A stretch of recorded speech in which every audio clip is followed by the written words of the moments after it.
Now let's go over a case study. So this will actually go over how I purchased a 26 unit apartment complex with $60,000 down. So this is actually my first apartment complex that I ever purchased in Oklahoma.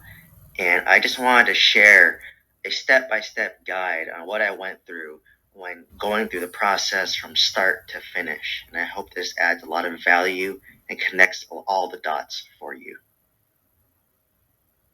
So let's go over what the deal looks like. As I mentioned, it's a 26 unit apartment complex, which I purchased for $520,000. How did I come up with that offer price? I actually used one of my methods. I looked up the tax assessed price. Remember, this is public information. It can be found easily by Google searching the county. And then once you put in the address in the county tax assessor's office website, it'll actually populate what the tax assessed price is. So this is usually my initial starting offer price. I was fortunate that the owner accepted it immediately, and I kind of knew from my experience that offering and getting accepted the tax assessed price, it's typically under appraised value, so you get a lot of equity day one. Next, I obtained this property by sending out 300 mailers per month for 6 months. As I mentioned, I'm a big advocate for direct mailing campaign. It does take a long time. Each letter costs around $1.50 each, and I outsourced the lettering to a company called Yellow Letter Complete. So it was pretty passive on my end, and the key was just consistently doing it for 6 months. Next, the owner of this 26 unit, who's actually an attorney, responded to me via email. And he actually only responded to me via email. I never actually talked to him over the phone. I think him being an attorney, he wants everything written so that there's a document trail. And my approach to this is I want to use the method of communication that the owner prefers. If they prefer it via phone, I will talk over the phone. If they prefer it via text, I would do it via text. If they want it over email, I would do it over email. So remember, think of the owner first and cater towards them, and that will help you build trust. Next, with this deal, I actually worked directly with the owner. There were no agents involved. Luckily, the owner, I guess he was licensed in Oklahoma to represent himself, and he kind of provided me with the purchase and sale agreement. But after doing a second deal, I learned that these documents are just public. You can literally Google Oklahoma purchase and sale agreement, and you can find the standardized template online. And it honestly takes about maybe 5 to 10 minutes to fill out yourself. And if you don't even know, you can use your title insurance company, and they can provide you with the purchase and sale agreement as well. In terms of the loan terms, I actually went through Bank of the West, which I found through a mortgage broker. As I said before, you always need a team of at least 3 to 5 mortgage brokers on your team, as well as 3 to 5 lenders. The more, the better. I had to do 25% down, which come out to 130K. I had it 10-year fixed at 4.3% interest and 30-year amortized. As I mentioned, I advocate for having a longer fixed term, so typically 7 to 10 years. Bank of the West did have a 3 to 5 year fixed option at a lower interest rate, but I just wanted to lock in that 4.3% interest rate in case there were any delays in renovations, or maybe I didn't want to renovate anymore. In terms of occupancy, it was 92% occupied, so 24 out of 26 were occupied, and it was generating around $11,000 per month a month average. The owner hasn't raised rents in over 3 to 5 years, and the average rent was around $450 per unit, and that actually included utilities. So the average cost of utilities for gas, electric, water turns out to be around $150. So essentially, I was only getting around $300 a month in rent, but at the purchase price, I'm still above that 1% rule. So definitely it will cash flow. In terms of due diligence, as I advocate, always do a full inspection of all units. So I did an inspection of all 26 units, And this inspection was expensive. It costed me around $7,000. We had 3 inspectors there, as well as the property manager, as well as myself and the owner. And we basically spent a full 8-hour day and walked through all 26 units. It was a long and tiring day, but ultimately, after kind of doing a full inspection, I had a general contractor look at what needed to be repaired, and he gave me a quote of around $120,000. So what I did was I provided the inspection report along with the quotes, and then I sent an amendment to the contract asking for $120,000 in seller repair credit for a new roof, water heaters, furnaces, anything. Initially, the owner said, no, I'm selling the property as is, but he stated that, well, if you lower it, I may consider it. So I ended up cutting in half, split the difference, and ended up receiving a $70K repair credit, which helped lower my down payment. So essentially, I spent $7,000 to analyze my 26 units fully, and it ended up getting me $70,000 back in seller repair credit. As I mentioned, don't be penny wise and pound foolish. The property actually appraised at $750,000 day one by Bank of the West. So I essentially gained almost around $300K of equity day one, if you include the seller repair credit as well as my offer on tax assessed price. This is why I always preach that the tax assessed price will always be under what the appraisal value is. So you always will get instant equity day one. So for step one, you need to understand residential versus commercial real estate. I like to break it down in a very simple manner to kind of help explain the concept. So for residential real estate, the value is based on sales comparable. And residential entails 1 to 4 units. So it's single family home, duplex, triplex, and quadplex. These are very popular for people starting off and trying to house hack, so everyone knows about residential real estate. For commercial real estate, the value is based on the income it generates. So it's based on the net operating income, NOI, divided by the market cap rate. For those of you who need a refresher, the net operating income is the income minus expense, and this does not include debt service. The market cap rate is determined by the market. This is very easy to find out if you talk to multiple brokers. If you look at the appraisal report for Oklahoma, it's an 8-cap market. And I found that out by calling multiple brokers, as well as that's what it stated on my appraisal report. Commercial real estate applies to 5+ units. And the example I like to give is, let's just say you had 2 single family homes sitting right next to each other. One single family home rents for $5,000 a month, and the neighboring house rents for $10,000 a month. When you go to sell the houses, both houses are valued based on the same sales comparable, so they're valued exactly the same. That is what happens in residential real estate.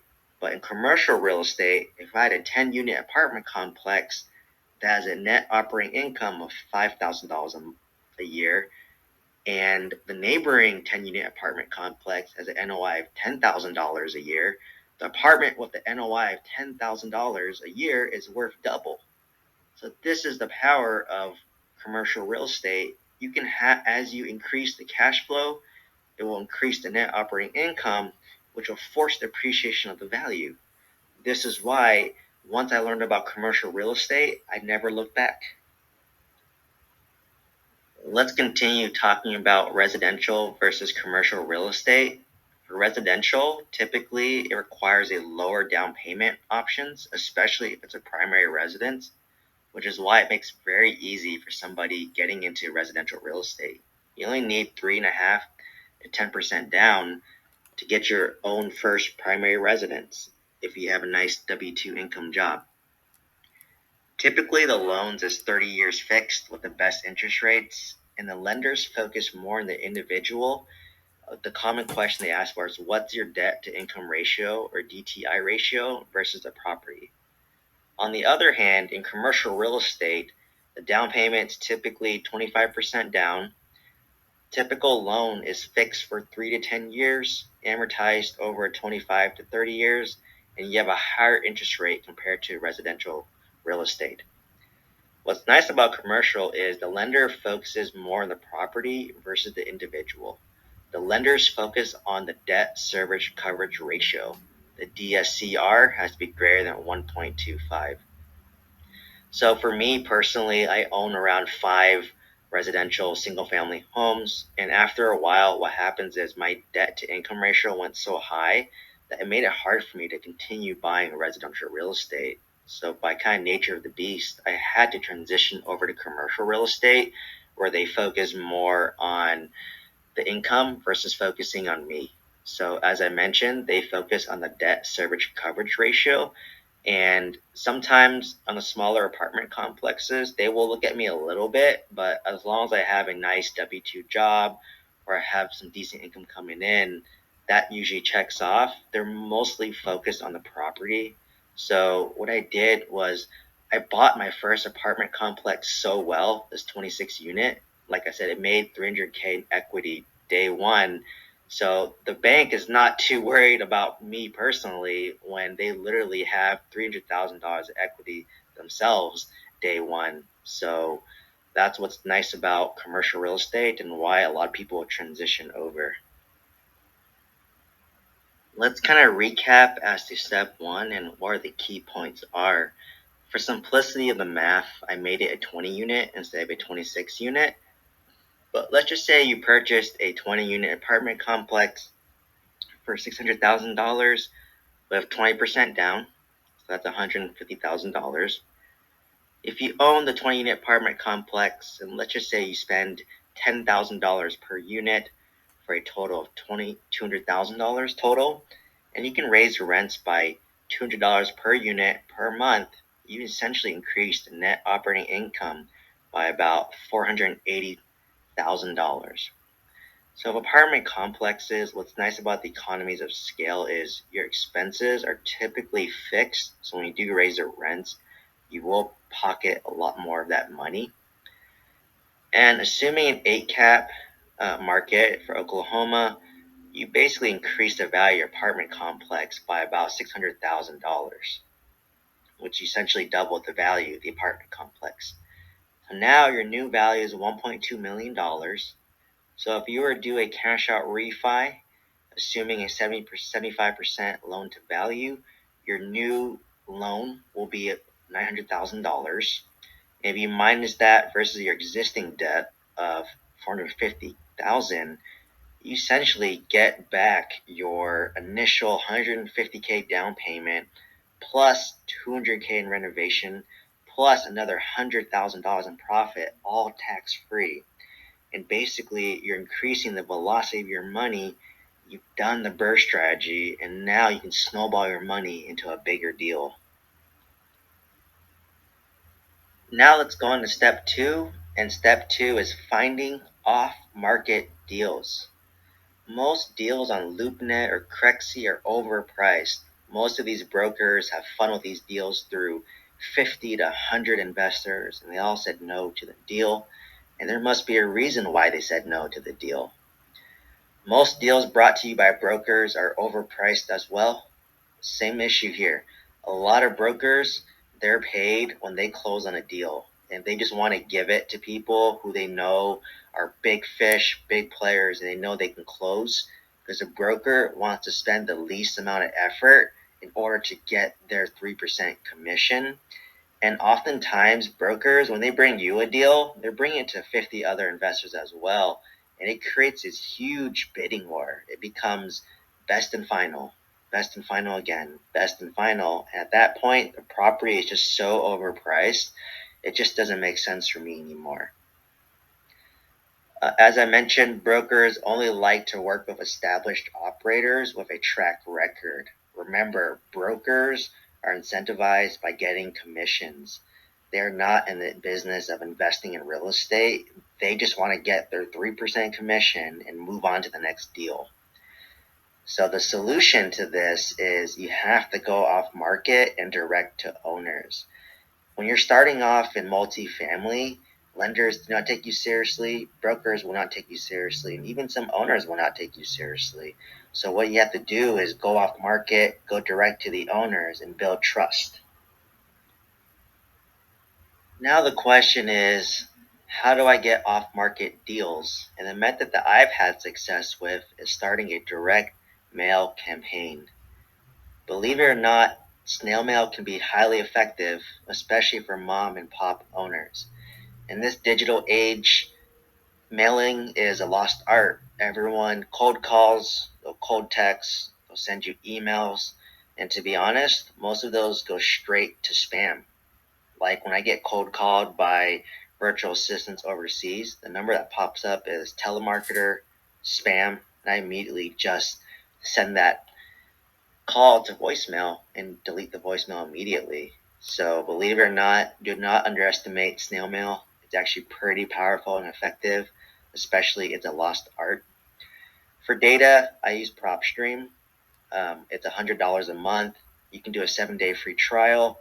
PropStream's very similar to batch leads, but in my market in Oklahoma, I had a lot more leads in PropStream versus batch leads, which led me to choose PropStream. For PropStream, this is the search criteria that I use. The property has to be purchased at least 2 years ago. It's between 4 to 100 units. Mom and pop tend to own things under 100 units. That's kind of the nice sweet spot where you don't have institutional buyers, but your average investor, it may be too large of a deal. And why we include 4 units is sometimes a 16-unit apartment complex might be classified as 4 quadplexes. So that's why I like to include the number 4 instead of making that a 5, because it may help you kind of capture those smaller apartment complexes. For search criteria, you put apartment complexes in multifamily. There's many different names. There's high-rise apartment complexes, garden-style apartment complexes. Just make sure you select all of those and you select your desired state. Once you have your list, you're going to export everything into Excel.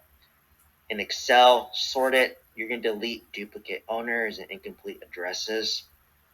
Remember, in multifamily, a lot of owners may own multiple apartment complexes, so just sending out one letter to that specific owner is sufficient enough.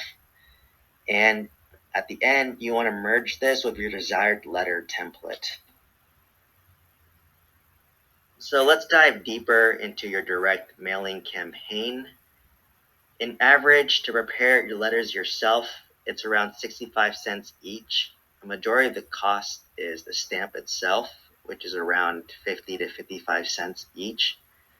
The paper, the ink, and the envelopes are relatively inexpensive, especially if you buy on Amazon. You can find some pretty cost-effective options. Versus if you outsource the yellow letters complete, it's about $1.50 each. On average, I actually tried preparing 300 letters myself. It took me 8 hours. Some people, they do it with friends and family. In that case, it could be fun. It could be like a party. But in my mind, if you're going to multifamily, think like a business owner and outsource. Is it worth your time to spend one day on the weekend to prepare 300 letters yourself when essentially you're saving 50, 60 cents per letter, and it's just not fun to do at all for me. So for me, I'd rather work on something else and just outsource the yellow letters complete because it's a lot more scalable. What happens if you want to do 1,000 letters a month yourself? That's going to take a lot longer, but with yellow letters complete, you just pay the price and they'll take care of it for you. So next, I want to go over some key features on getting the best results for your direct mailing campaign. At best, you're going to get around a 3% response rate, and it depends on your market. If you're in a hot market like California, expect a 1% response rate. In a not as hot market like Oklahoma, I'm getting around a 3% response rate. So for your envelope, you want to choose the A5 envelope. People will open this because it feels like a card. It feels as if a friend or a family member sent them a thank you card or invitation card. So it kind of creates that intrigue. Next, you want to handwrite the name and address and use a real stamp. The handwritten name feels a lot more personalized, like it's coming from a friend or family member, versus something that's pre-printed, which people automatically assume is spam and they'll throw it away immediately. Next, you want to put your name and address on the back of an envelope. It creates more mystery since there's no sender name address on the front, so it kind of prompts the owner to at least turn the envelope over. And then from there, I actually do not seal the envelope. Instead, I'll actually tuck the flap of the envelope in. So when they turn over the envelope, they'll see that the letter has been opened. And it kind of creates intrigue, like, hey, who opened my letter? So it kind of prompts further investigation. And then once they open the letter, what's kind of key is you have to handwrite a call to action. For example, I'll state, John, call me at this number. And also, I'll handwrite a signature. And also, if you're a doctor, please include your doctor title. So the next question is, how often do I send letters? As I mentioned, on average, I was sending 300 letters per month. It cost me around $450 a month when I outsourced it to Yellow Letters Complete. Expect a 3% response rate, 9 to 10 calls within 1 to 3 weeks after mailing out the letters. And it's best to mail it on Monday, because if you mail on Monday, they'll receive the letter by Thursday, Friday, and they'll typically be more settled in from the week and be more open to looking at the mail. To make a mailing campaign effective, you must hit each owner at least 7 times. Let me say that one more time. To make a mailing campaign effective, you must hit each owner at least 7 times. Consistency is key. Consistency is key. Around 10% of the addresses will not be valid. So oftentimes, if I send 300 letters per month, I get back 30 letters a month that have invalid addresses. This is very common, so do not be surprised that you'll be getting a lot of letters sent back to you. And if you receive a call, be sure to follow up within 24 hours. If they call you, leave you a voicemail, text you, or email you, make sure that you follow up within 24 hours, because these owners are getting hit by multiple investors, multiple letters, but they choose to call you. So please treat this call as if it was gold and respond accordingly. So let me keep in mind, and some perspective is that what works today may not work 6 to 12 months from now. So that's why I like to do 300 letters per month, is because maybe I find out that the 300 letters I'm sending, the format's not very effective, so I may need to pivot. And why I pick 300 letters a month is because, I'm just operating myself. I don't have a full-blown business yet, and I want to kind of keep my marketing budget lower. So that's why I do 300, but obviously you can do the math. If you have a 3% response rate and you send out 1,000 letters per month, you'll get 30 calls a month, and that may increase your chance of closing a deal faster. So for me, I like to start out 300 letters per month, but it's really up to you and how you want to start. So let's ask, how many letters did I send? So I mailed 300 letters a month for 6 months, so a total of 1,800 letters, and I was essentially able to close on 2 deals with my direct mailing campaign. I closed on this 26 unit, and I actually closed on another 20 unit most recently. So I spent around $2,700 on mailers, but I've made over $250,000 with equity day one with just one deal.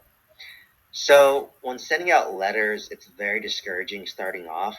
I'll be honest, the first 1 to 2 months of sending letters, I had a very minimal response rate, but it starts to compound. Keep in mind, a lot of these owners, they will hold onto the letter and throw it into a drawer, or throw it onto the refrigerator, throw it onto a countertop, and a couple months later, when they are cleaning their drawer or just cleaning the countertop, they see your letter and they open it up and they may reach out to you. So the goal is, you just want to get the letters out there.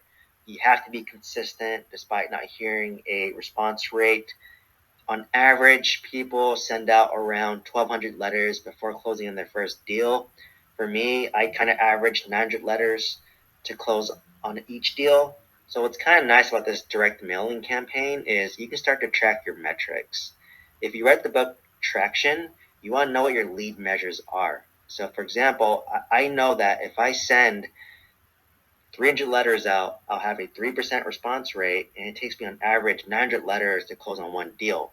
So if I want to close on one deal a month, I can send out 900 letters a month, and with my current statistics, I should be closing on one deal a month. So that's what's kind of nice about tracking your metrics, and you only control how many letters you send out. But as I mentioned, it does cost money. If you send 300 letters a month, your letter expense is $450 a month, plus an additional $100 a month from PropStream. So at minimum, you need to commit $600 a month to a direct mailing campaign. If you cannot do that, then this method is not good for you. So after sending out your letters, the next step is to answer your phone. You must respond to all phone calls, all text messages, and all emails within 24 hours. Remember, these people reaching out to you, treat them like gold. You spent $600 a month to get someone to call you, so please act as if each call costs you $600. And remember, the key to the first conversation is to build trust and rapport. Remember, you are essentially a stranger that sent a letter. The longer you can keep the seller on the phone, the better.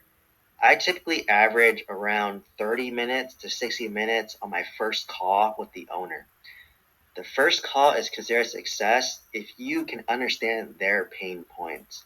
Once you understand their pain points and their motivation, you can kind of cater your offer to address those pain points. Remember, people are emotional creatures.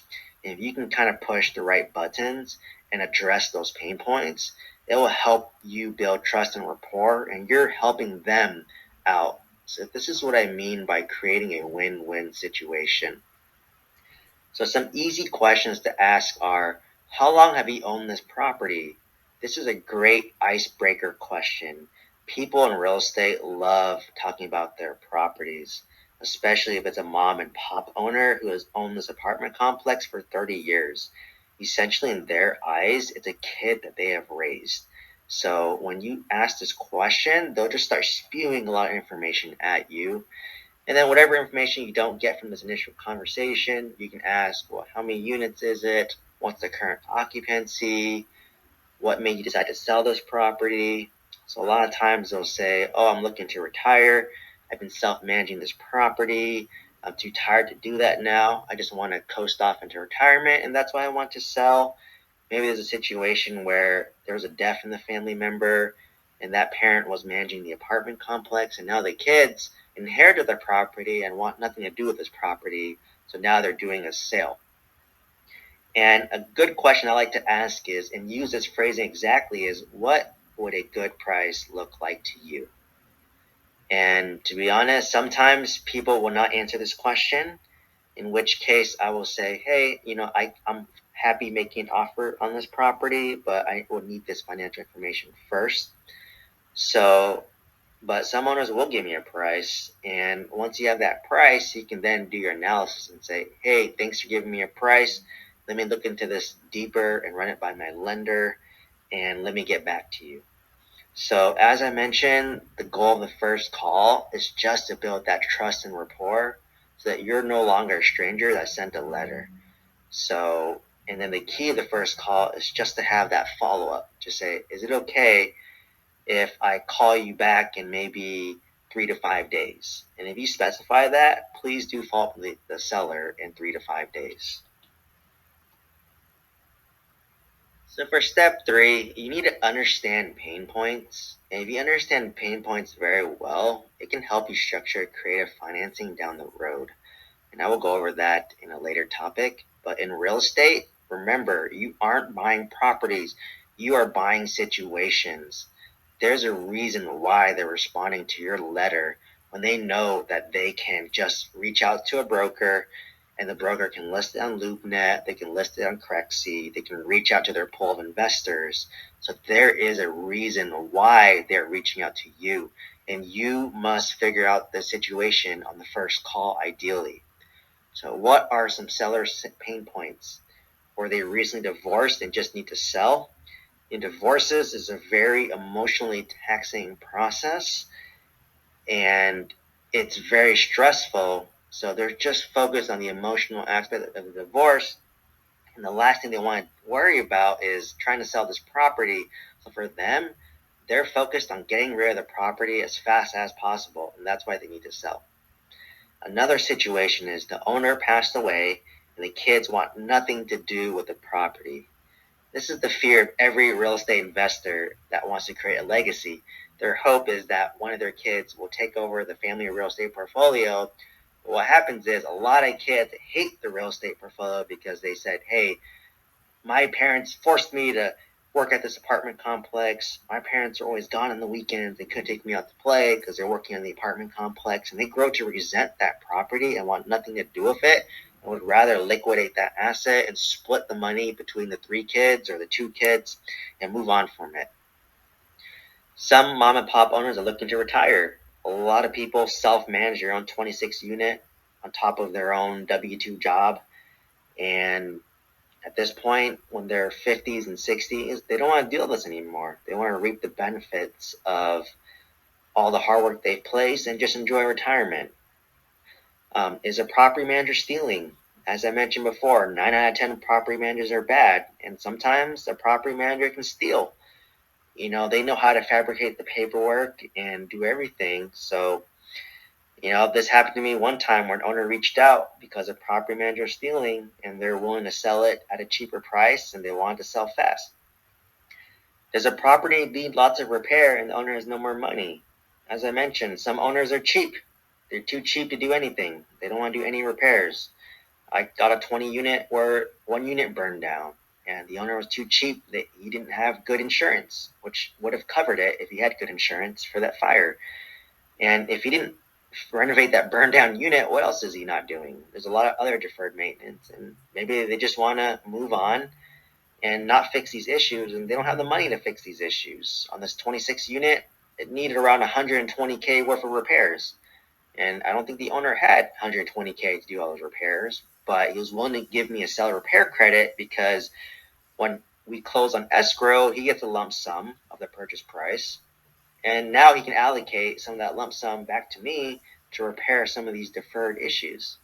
So figure out what the pain points are.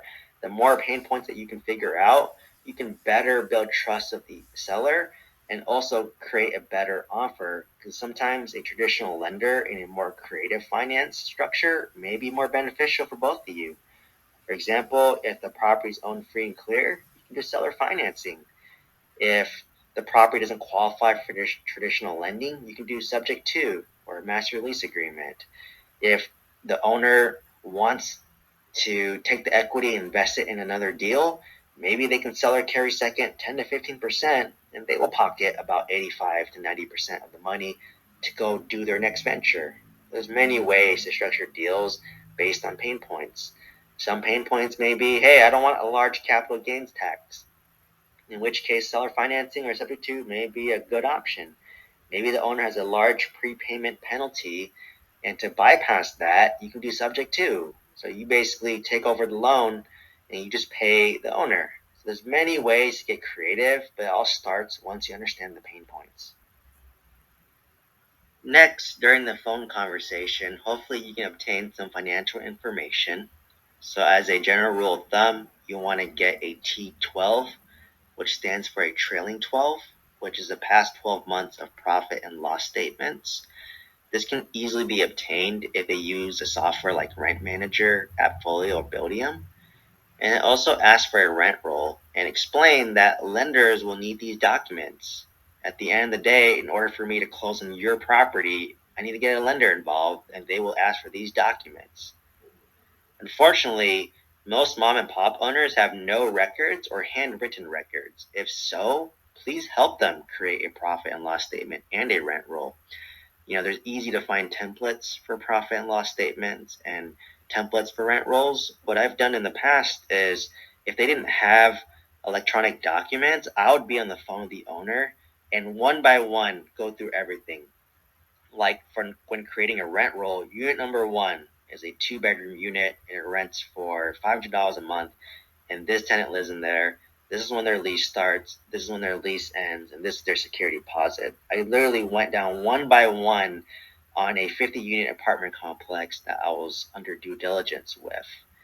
And same with the profit and loss statement. Let's work backwards. What was your income for July 2022? What was your expense for July 2022? And just work backwards. If you do this, it'll build so much trust with the owners that they'll definitely want to work with you because you're making their life easier.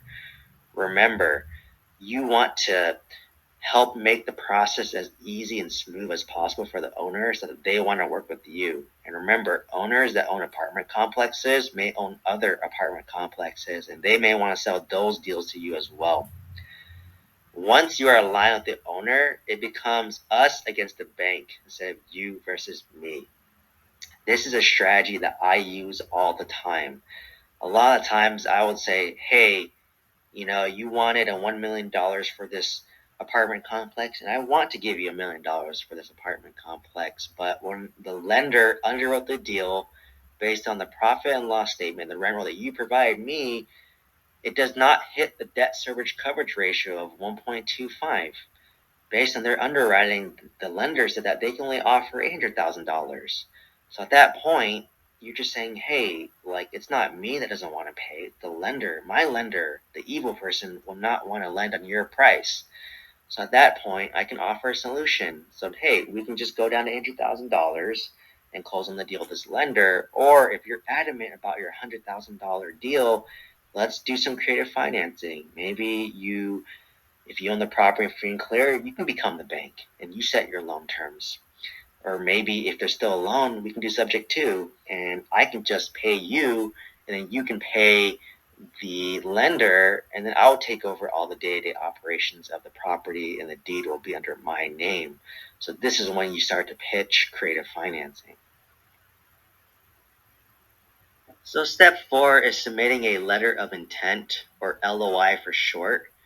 So in commercial real estate, the LOI is essentially a quick one-page non-binding agreement which provides the basic information. It provides the offer price, the down payment, what's the earnest money deposit, the due diligence contingency period, the loan contingency period, the earnest money deposit amount, the estimated close date, and the title company to be used. So for the offer price, I went over 3 methods in determining the offer price. You can use the tax assessed method, which is the cheapest, the price per unit based on sales comps, and the net operating income divided by the market cap rate.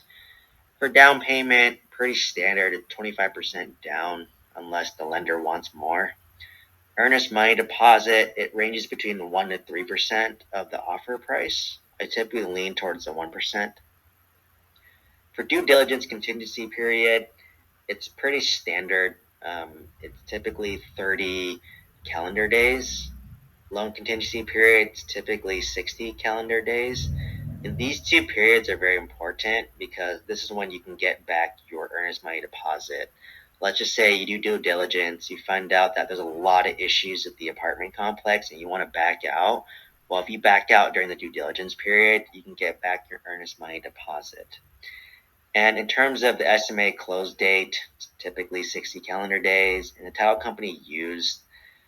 For me, I like to use a title company that the owner has trust with to make it seem, more trustworthy that, hey, I want to use your team and your people. But if they don't have one, I'll just recommend one that I've used in the past. But kind of a key point is the letter of intent, it's meant to be very simple, 1 page, nothing too fancy to set the terms. And if they agree to the LOI, at that moment, you have to work on the purchase and sale agreement, which is the more formalized document. So here's a sample letter of intent or LOI letter. As I mentioned, you want it to be very simple, 1 page, shouldn't be complicated because all those details would be more delineated in the purchase and sale agreement. The point of the LOI is just to get the key basic terms settled. So let's just say your LOI is accepted, the owner signed it, now due diligence begins. So the first step you want to do is send the earnest money deposit to the designated title company. So you want to reach out to that title company either via email or phone and ask for the wiring instructions, and make sure you verify the wiring instructions over the phone before you wire any money to prevent you from being scammed. So after that, you'll start working on the purchase and sale agreement, and typically you'll have around maybe 3 to 5 days from the LOI being accepted to complete the purchase and sale agreement. So if you're working with a real estate broker, they'll typically prepare this for you and have you e-sign it. It's pretty easy. But if you don't have a real estate broker, so I closed on 2 apartment complexes without a real estate broker, most states have their own state-specific purchase and sale agreement. So literally, you just Google search, insert state. So for me, it was Oklahoma, purchase and sale agreement. And then from there, you'll find state-specific documents that you just download and you just fill it out. And it's pretty self-explanatory. The Oklahoma purchase sale agreement was maybe 7 pages, and it required me to have a traditional financing supplemental document, which was 3 pages. And it was pretty easy for me to fill out. So as I mentioned, you don't need to work with a real estate broker. I prefer not to because they construe the message and would rather work directly with the owner.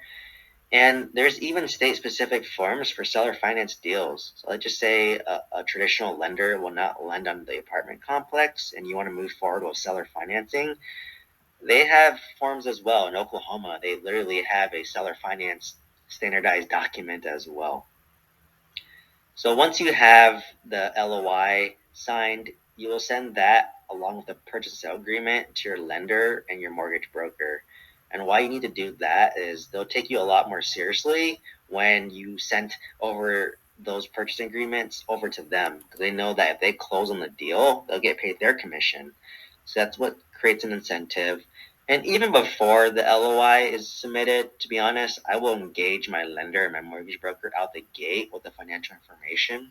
So I'll send them the T12 and the recent rent roll and kind of a high level picture of what I think what the market rents will be, and they'll start underwriting the deal. So what's kind of nice about this is while you're underwriting the deal yourself, you're also having a lender and a mortgage broker underwrite the deal with you to kind of help check for any missed spots or any gaps in your analysis. I like to definitely engage them in the beginning, but they can find you annoying after a while because you may be doing this for 5 to 10 properties and you don't have a single LOI or purchase sale agreement. So typically I try to build a relationship with them, and once I kind of understand how they underwrite the deal, then I'll kind of underwrite that deal for them before presenting it to them to make their job easier.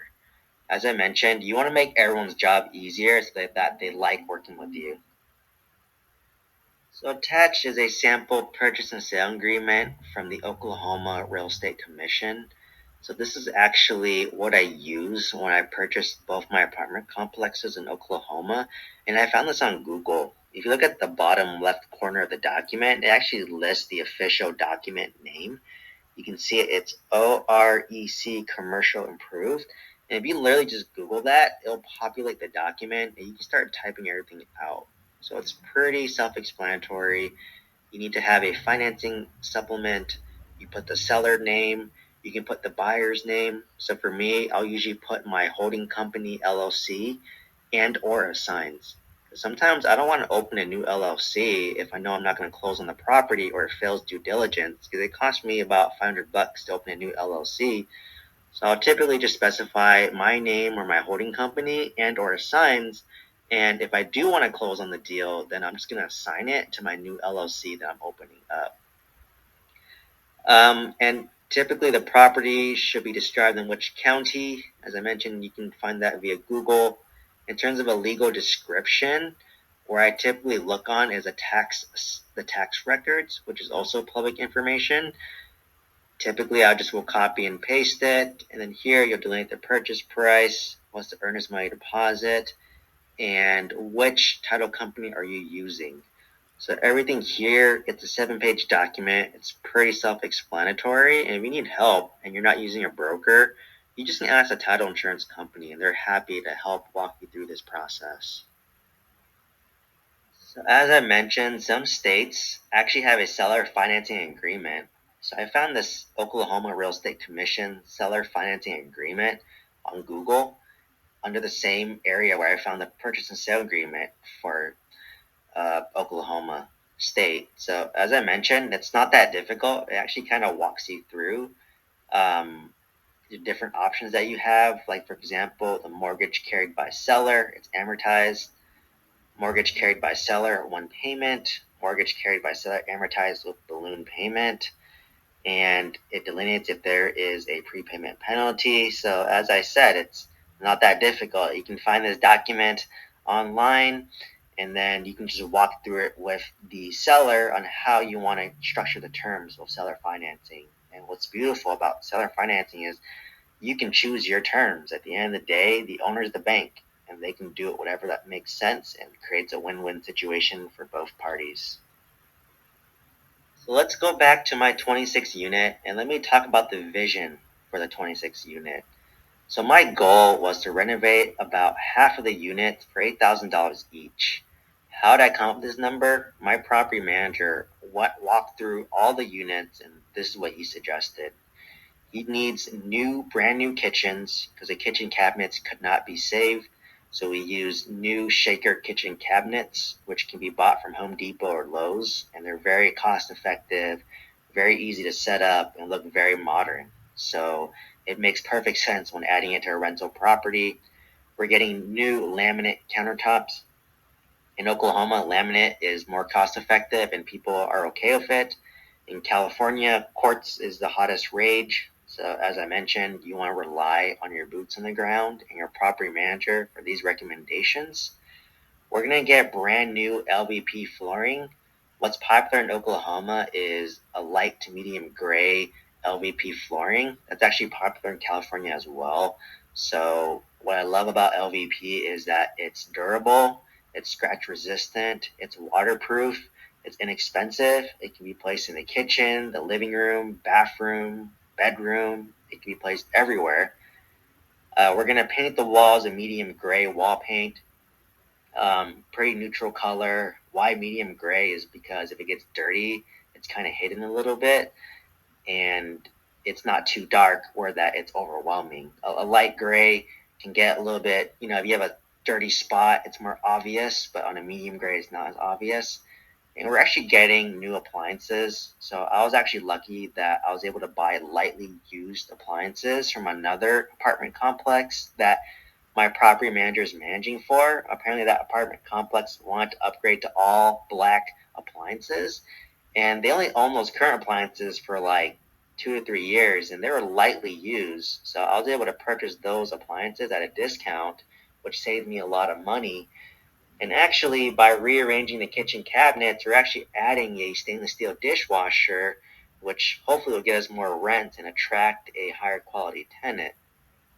So once renovations are done, we believe rents can hit around 700 to 725 for the 1 to 2 bedrooms, which is a $300 increase from the current market rents. So right now we're kind of renting out around 450 to 500, but it's all bills paid. So all the utilities, that covers gas, electricity, water, sewer. That's another $150 per unit. So effectively, we're only getting around $300. So it's a pretty significant raise that we can raise a rent to $700, plus the tenant will pay for their own utilities. So what's nice about multifamily is we can renovate half the units, 5 of the units, just to test the market and give them the option of premium units and standard units. Sometimes we may find out that we might have over-improved these units, and we may not be getting much of a rent increase, and it's not worth it to do this $8,000 per unit renovation. And if that's the case, then I'm not going to do any more renovations. Just do standard make-readies to make the apartments clean, practical, and functional. And even without major renovations, I can still raise my rents by about $100 to $150 per unit. But the premium units, we believe we can get $300 to $400 in rent raises. So what a lot of apartment complexes do is they renovate half, so you can have some premium units and you can have some more cost-effective standard units, because maybe not everyone can afford the more premium units. And I did replace the entire roof of the seller repair credit, which was really nice.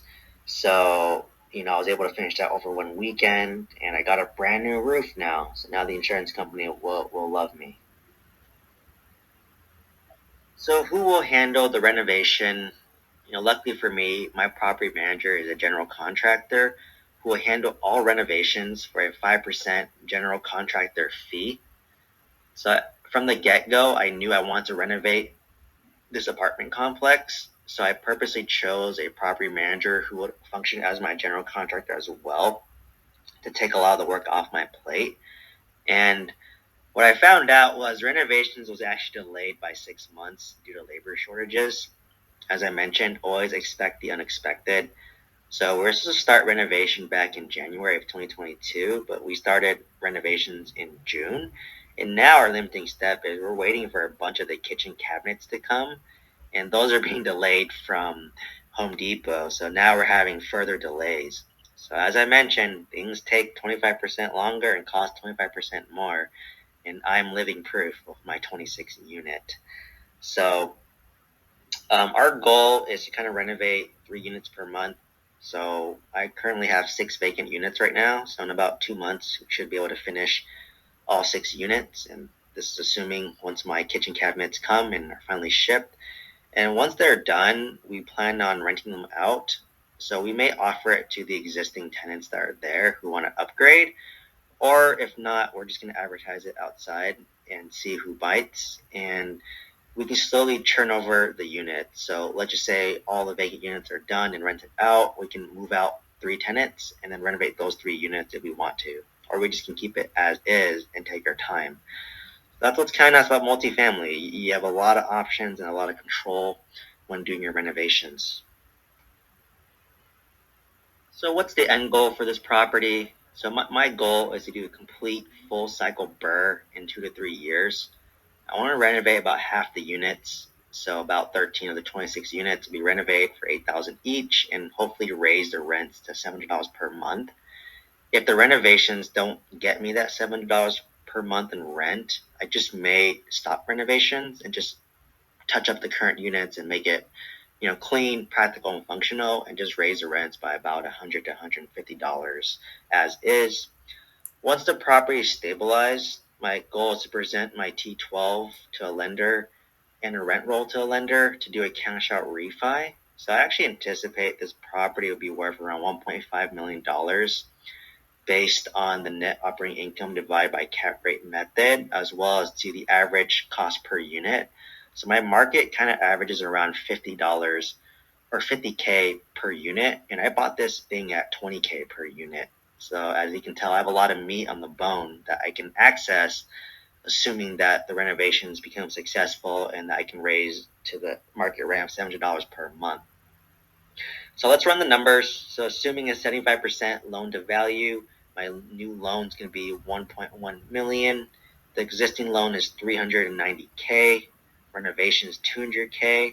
So at the end of the day, when I do a cash out refi, I'm actually going to get back all of my renovation costs, all of my down payment, as well as some additional $500,000 tax free. This is the power of value add real estate, and you must be patient. Commercial real estate is like planting a tree, an orange tree.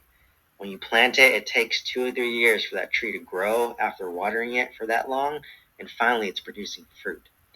And actually, I was actually offered $1.3 million on a 26 unit without doing any renovations back in June from an investor who was doing a 1031 exchange. If I sold that, that would have been an $800,000 profit without doing anything in less than 1 year. Many people are telling me that I'm stupid for not taking this offer, but I am a true buy and hold investor, and I think long term. For me, people take that quick instant money, but for me, I'm in it for the long haul. I know over the span of 30 years, this apartment complex, the rents will go up, the value will go up, and I already did all the initial legwork. It's very hard to find a good property, to renovate the property, to stabilize the property, and at that point, all the hard work is done. Why would I sell off this property when after I've done all the hard work? I want to reap the benefits of all my hard work, all the stress of doing all the renovations. Since you renovated the property, I don't need to have any major capex concerns. I have a brand new roof. I have new kitchens. When we rip out the wall, we'll assess the electrical and the plumbing. So remember, think long term. But I can see on the other side, people might just say, well, you could have taken the $800,000 profit, 1031 exchange that into a larger apartment complex and scale even faster. And yes, that's true, but it's going to take me 6 to 12 months to find that next deal. With a 1031 exchange, you have a 6 month window, and it's very stressful on what to do. So for me, I prefer to just cash out refi, pull that money out, and snowball it.